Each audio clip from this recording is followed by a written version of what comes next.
Hey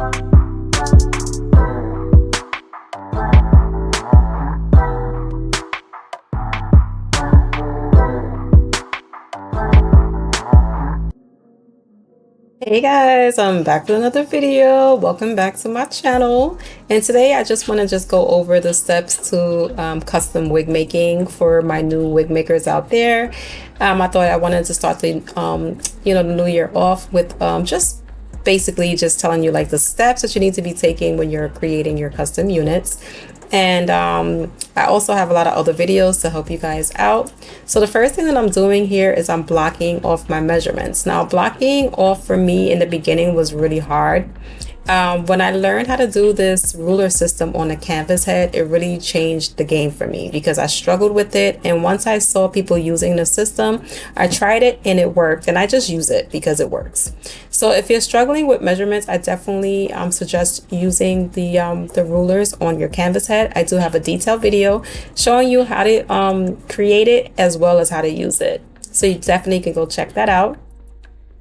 So once my measurements are in, I'm making a 22-inch circumference unit for my client. The front to nape is 13 and a half. The temple to temple is a 15 and a half, and those are the measurements that I'm using, and the nape is 5 inches. So those are the measurements that I blocked off. Once I block it off, that is the space that's left in the cap, and you want to get rid of that space because you don't want to sew down your hair with the cap like that. So I like to just take my T-pins, just block out that extra cap that's there and sew it down. So now that is nice and neat, and now it's just time to move on to placing my closure.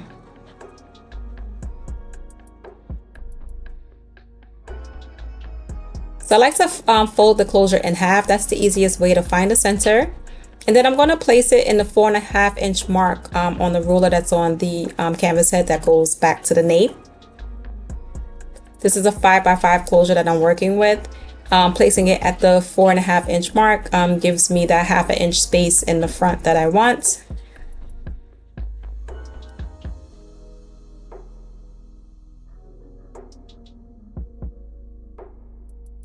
And the ruler that I have going across the canvas head in the front right there in front of the hairline just helps me to place the closure. I don't have to think about where the closure needs to go.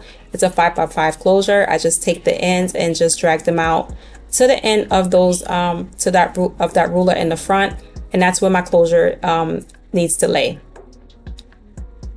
I just make sure that it's even. Now I'm going to take a T-pin and I'm going to grab the corner of the closure in the back, and then I'm going to pull it back and out. And I'm not going to overly pull it because I want it to be, centered and even. If you pull it too much to one side, your closure might be, might stretch out too far on one side. So you don't need to stretch it out, just enough to make it flat. So I just got the hair out of the way and sewed the closure down. I just use a basic blanket stitch to do that, and I just make sure that it's sewed down nice and neat. And then I'm going to go ahead and start to draw my guidelines.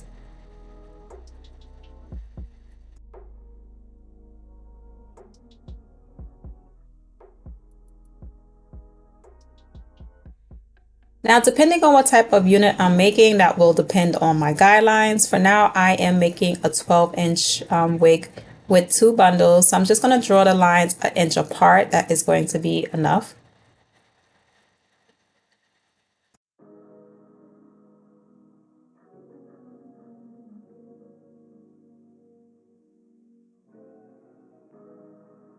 I'm struggling. I know I'm struggling. My lines are like all over the place. I always say that I like to be sitting down while I'm drawing my lines. When I'm standing up and recording, my lines always come out bad.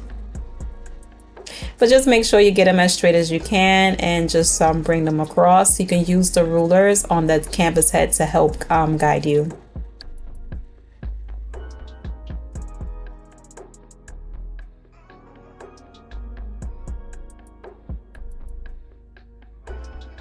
I think I drew about like 9 lines.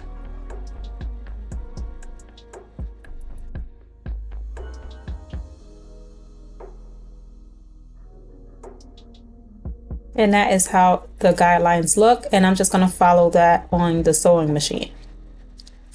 So before I take the cap off of the canvas head, another thing that you guys can do, a little tip, especially when you're learning and starting out and you're not familiar, you know, with the construction yet, you can take your bundles and kind of use it to map out the hair on the canvas head itself. And you'll have an idea, and you'll make sure that you have enough hair, like you're using all of the hair, and also you have enough hair to finish the wig. So I'm just going to unravel the bundle, and while the tracks are doubled, I'm going to take it and I'm just going to map it out. So each line, I'm mapping it out just to see how far the first bundle is going to go. And then it'll give me an idea of where I can stop with the double bundles and where I should start singling it.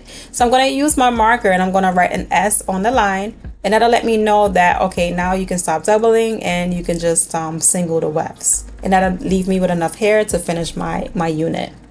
So I'm going to double my bundle.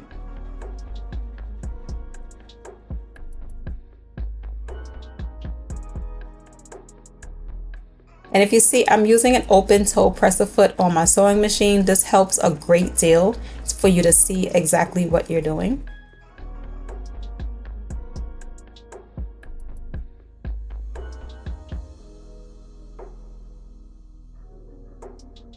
So you want your tracks to be parallel to each other, not on top of each other.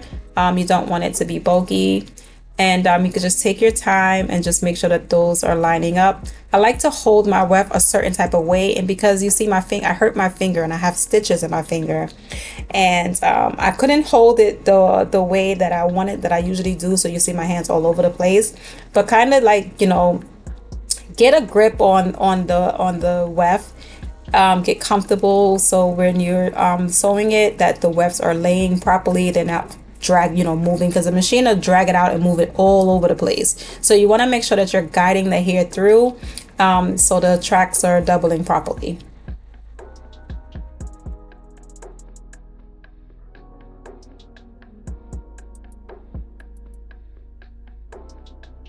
I like to cut the end and then just sew right over that. And now my bundle is ready.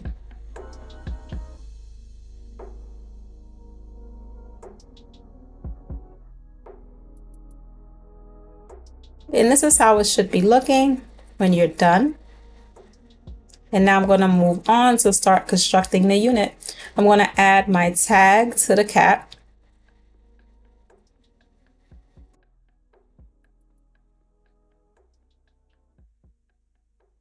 And now I'm going to start sewing down the first track. I'm going to do it from a couple of different angles. It was kind of hard. I was trying to set up so you guys can see. But basically, I'm just putting that first track at the end of that first bottom line. And then I'm going to just go across with the sewing machine. Your settings, if your settings are correct on the machine, it should be guiding the wig through by itself without you even doing anything. So you shouldn't be pushing or pulling on the cap as you're sewing. All you should be doing is guiding it. So I'm going to go start the next track. I want to get it close to the end, as close as I can without it going over. And I'm going to back stitch that in place.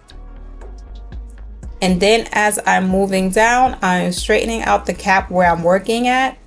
I just want to make sure that the cap in front and behind that line is straight.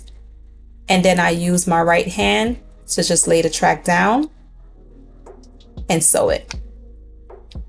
When I get to the other end, I'm going to make sure that I do my back stitching. I like to cut at an angle, and then I'm going to back stitch it down.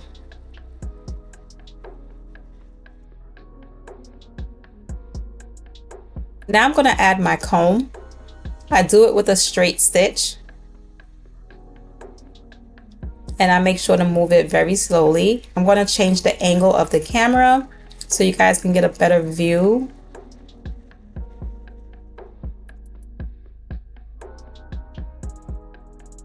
I'm just taking my time sewing that down. I normally put the comb on after I sew down the first two tracks. So I sew the first two tracks down and then I place the comb if my client requests a comb. So now I'm going to go ahead and just continue to do the same exact thing. Put the track at the end.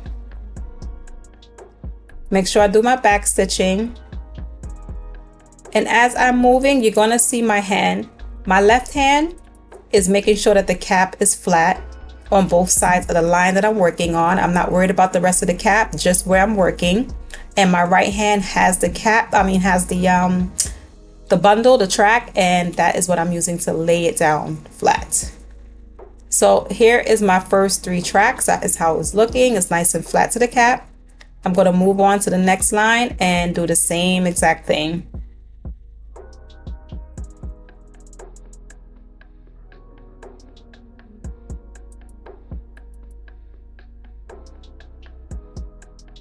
And I'm just gonna speed it up a bit because I am literally doing the same thing over and over again.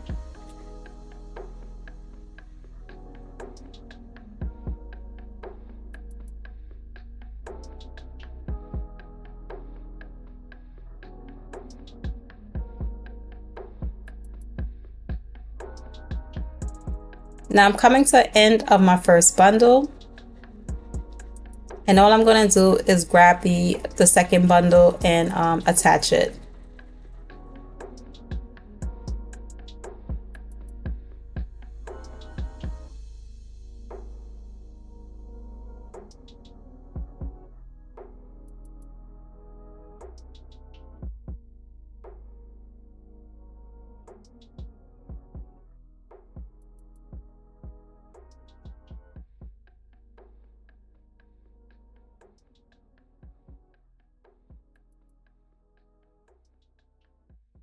And it definitely takes a bit of practice, you know, just keep sewing, keep practicing, and it'll be like nothing. You'll be able to do this without even thinking. Now, the only thing is that when you get up towards the top of the unit, you really have to start curving the cap. So you need to be turning and turning because those lines curve up there at the top. So you want to make sure that you're turning the cap to hit those corners and to get all the way around so your tracks are still lying flat. Just like that. And now I'm going to start singling my wefts and get those last tracks done.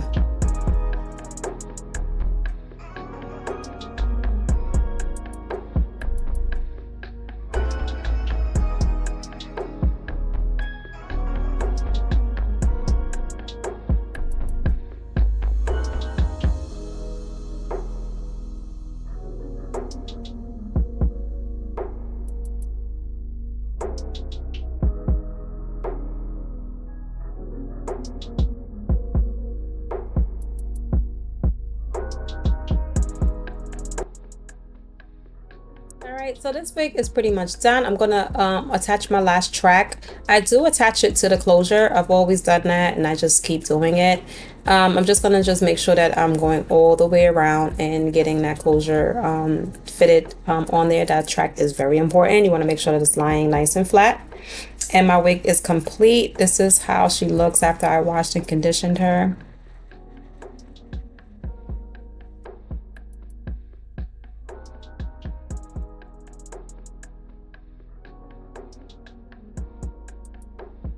It definitely takes a lot of practice making custom wigs, but trust me, it is doable. In the beginning, I would have never thought that I would have been doing this like ever. I practice and I practice and I put a lot of time into it to get the results that I wanted. And yeah, you can definitely do it. Just have patience and practice. All right, guys, so this is the final product. I am just getting ready to box her for shipping. And that is pretty much it. I want to thank you guys so much for tuning in. Give your girl a like, hit that subscribe button, and I will see you in the next video.